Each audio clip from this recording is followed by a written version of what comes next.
In today's video, I'm going to teach you how to add a quick filter to a dashboard in Tableau. This tutorial will be particularly useful for those looking to enhance their dashboard's interactivity and user experience.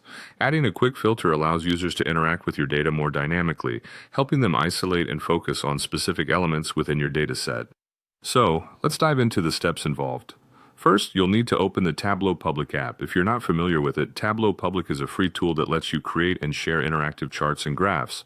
Once you have the application up and running, go ahead and access your worksheet. This is where all your data visualizations begin. You'll be working primarily in these worksheets before integrating them into a dashboard. Next, identify the specific worksheets that you want to filter. This is an essential step because the filters you are about to create will apply only to these selected worksheets. After you've chosen your worksheets, ensure you have created a dashboard. A dashboard in Tableau acts as a canvas where you can arrange your visualizations and create an interactive interface for your users. You'll then need to navigate back to one of the sheets you've decided to use within your dashboard. In this particular sheet, find the dimension that you want to use as a filter. You should then drag this dimension to the filter field in Tableau. Here, a prompt will appear asking you to select the data you want to include. Simply select all and click OK to proceed. Now it's time to refine how this filter applies across your worksheets. Click on the drop-down arrow beside your filter, navigate to Apply to Worksheets, and select All using this data source.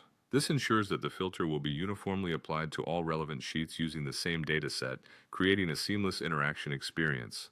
Return to your dashboard once you've configured your filter settings. Click on any sheet within this dashboard setup and locate the drop-down arrow once again. This time, you'll be focusing on setting the filters specifically. Go to Filters and choose the filter you've recently created. As soon as you do this, the filter will be integrated into your dashboard interface. The filters integration doesn't stop here, though. After adding the filter, you'll find that Tableau offers options for customization. You can adjust its appearance and functionality to better suit the needs of your dashboard users. This customization might involve changing the layout, formats, or specific options presented to your users, ensuring it complements the overall design and usability of your dashboard. And there you have it. You've successfully added a quick filter to your Tableau dashboard. This addition will undoubtedly enhance the interactivity of your dashboard and offer users a more engaging way to explore and analyze the data presented. Thank you for tuning in, and I hope you found this tutorial helpful. Happy data exploring with Tableau.